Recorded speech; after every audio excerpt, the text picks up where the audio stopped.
Ladies and gentlemen, boys and girls, Mr. and Lady, or whatever you like to be called or referred to as, it's your boy Jerm, and you're tuned into Kinetic Aesthetic, and it's time for another weekly wrap-up. Now, on this week's episode, I'm just going to be talking about a whole bunch of different little crazy stories that happened. There's a whole bunch of stuff that I'm not going to be able to get to that I want to get to, but that just goes to show you this last week has just been pretty stacked in terms of wild news.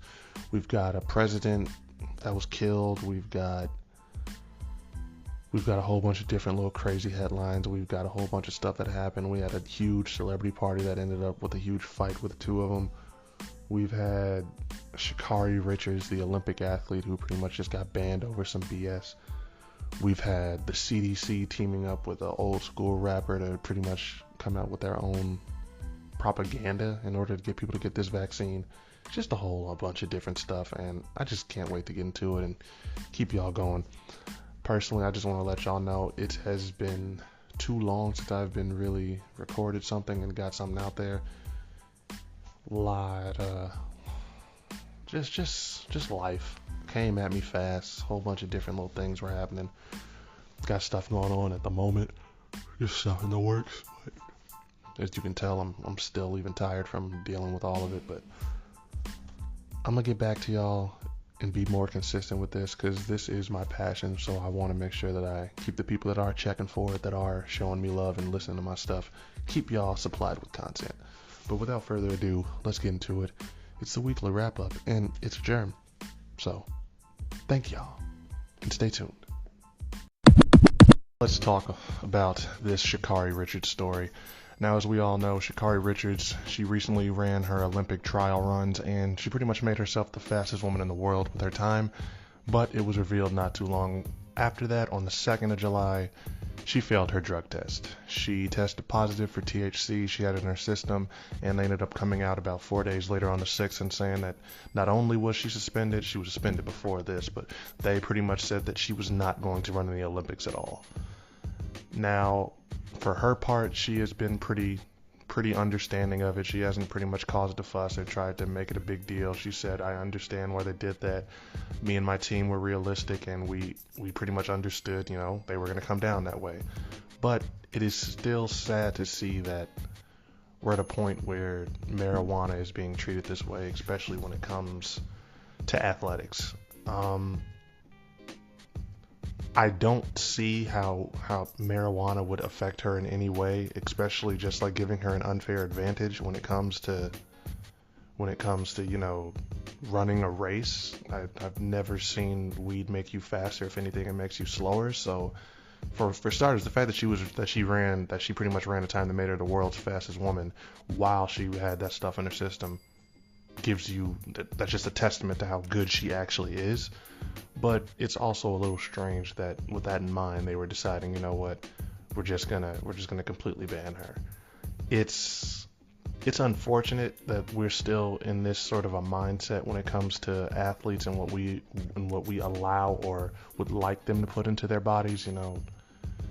People hype so much up on we're still at a point where the NFL is struggling to even admit, okay, it's better to let our players smoke weed than to have them on painkillers. But that's a whole episode within itself. It's sad, but it was nice to see the support that she's gotten. I haven't really seen too many people trying to harp on her for this, or this sort of, I don't even want to call it a mix-up, for what happened. Nike decided to stick with her. She's received a whole bunch of support from athletes all over. The only people that I've really seen hating on her are, and I'm going to just be honest about it, are just real conservative, not even just conservatives, because that's disrespectful to people who might be a Republican, just racist. I haven't seen anybody else that's tried to get on her case about this. I've seen nobody that's really been like, okay, this is the worst thing, or she deserves to be condemned. No. I think people are really starting to understand this is just a goofy thing to still be harped up on or still be stuck on. So, big shout out to her for the way she handled it. Big shout out to her and her team for handling this the best way they can. And a big shout out to Nike for not just going the safe route and trying to just drop her. They recognized that would be a bad move, publicity wise anyway too. So just it's nice to see the reaction that it's gotten, aside from everyone, aside from the Olympic Committee and just some of these other politicians are old school people or racist. But you have to expect that from some people, like the racists. So once again, shout out to her.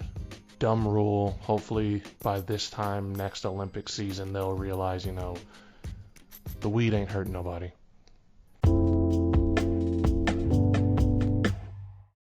Now, this next story is a little bit more, not even a little, it's a lot more political, but it's just one of the wilder stories that I've read about in quite some time.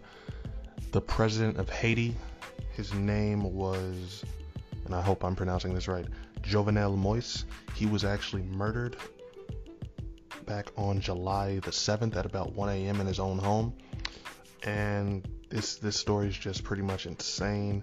He was apparently, the four men who disguised themselves as DEA agents came into his home, and a firefight ensued. He was killed. His wife was also injured, and somehow the four men, after getting into an entire firefight with his security team, they were still able to escape. Now, up to this point, there have been some arrests. A couple of the people who were suspected have been killed, but this is just an insane story.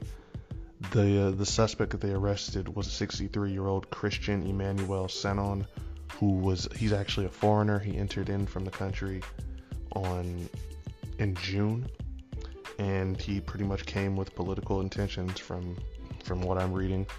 And he apparently was in touch with a Florida-based Venezuelan security firm. He was trying to recruit about 26 Colombian mercenaries and 2 Haitian Americans. So this is just a big, organized, crazy plot that they had going on just to take this man out, and unfortunately they were able to succeed. And Haiti has already been going through a lot over the past couple of weeks, over the past months or so, just dealing with their own humanitarian crisis and things of that nature. I am not really the biggest expert on Haitian news and everything, so I'm not going to try to go too in depth on what is going on. I just really felt like I had to talk about this because this is a whole leader of a government that is getting murdered in cold blood, and this is just the American in me speaking. But usually when I hear about these things, I think to myself, okay, was it the CIA or was it the FBI who was sort of bankrolling this, who was trying to make this happen? There's been nothing, I guess, to point towards that, so just take that with a grain of salt. That's just me talking, but it's still insane. Whole leader of a government taken out in his home. Like I said, they were disguised as DEA agents. Apparently, Haiti does a lot of work with DEA, trying to just do anti-drug programs and everything in their country. So that would explain why they were able to get in doing that. But still, very wild event, very crazy thing that's happened. Prayers for Haiti, prayers for the entire country that they get through this wild and tumultuous time. It's just a lot. Going through a pandemic, going through all of these things, especially for a country like Haiti that wasn't the most wealthy to begin with. It can't be easy. So you just got to give your prayers out to the people that are out there, and to just hope that they can find some semblance of calm and some peace, because when even the president is having to look over his shoulder and having to worry about getting shot, and he can't really trust that his security is going to be able to take care of everything, your country is not in the best state.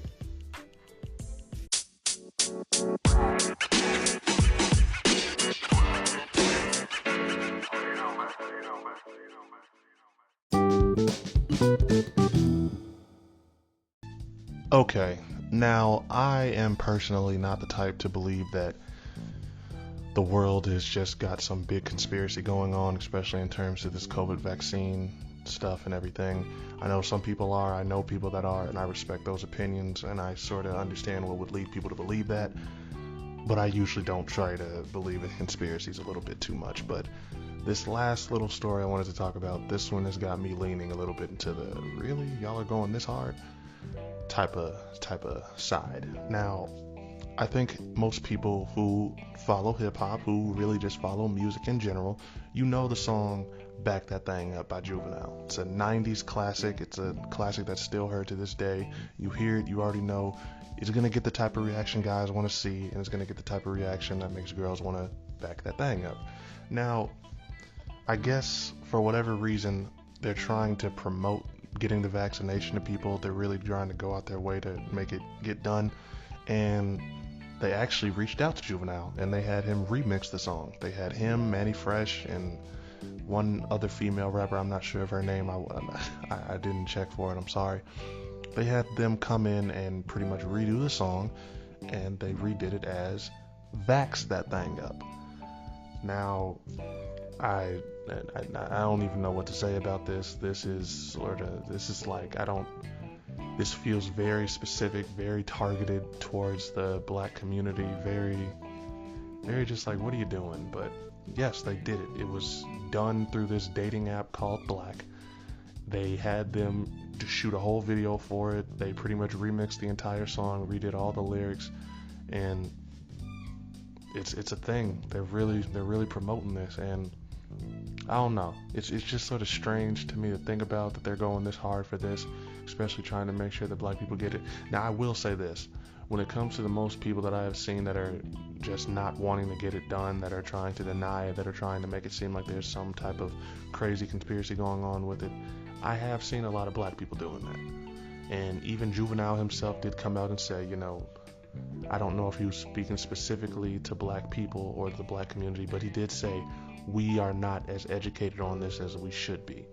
So I can see why they might have thought, well, the CDC might have said to themselves, we need to try to do something to try to show black people that this thing isn't some big scary thing to be afraid of. But I don't know, this one just sort of rubbed me the wrong way, and it felt, I don't like targeted marketing like this. It feels weird. I tried to watch a little bit of the video, and I really couldn't get through it. It's sort of strange to see that they're going this hard for it, especially, you're trying to connect it to just a dating site and just dating in general. So it's just like they're making it seem like if you don't get it, you're not going to be as desirable to a partner. It's sort of a strange thing right now. And personally, I think at this point, if you're going to get it, you're going to get it. If you're not, you're not. And that's on you. That is your own choice. But I don't know. I think that especially at this point when we're sort of, and I'll say this, I have definitely seen a lot of white people getting it. I think white people were getting it first. I don't think this was something that it was just like, we're going to force this on black people and just experiment on them, and then we'll give all the white people the good stuff. No. They've been giving them the same vaccine that we've been getting, so it's really not a race thing. So that's really a big part of why I'm just like, I don't know why they felt the need to do this, but they did. And I have not really tried to go out and watch this. I don't want to watch the video. I'll probably watch it after I record this just to make sure that it's as strange as it was coming off. But yeah, vax that thing up, y'all. That is all for this week's show, though. I hope you've all had a good time listening. I am going to definitely be getting a lot more active now. I've been personally just dealing with some stuff like I told y'all in the intro, but it's time for me to really lock back in and get stuff going. I've had like 2 or 3 different instances since I started this show where I've just sort of had to take a little bit of a break from it, and I'm done doing that. I need to really just get locked in on this because this is my passion, and I just want to make sure that I keep the people that are checking for my stuff. I want to make sure that they are stayed supplied with content. So this has been your boy Jerm. Thank y'all for tuning in, and y'all have a blessed week. Tell your people you love them. And always just try to stay positive.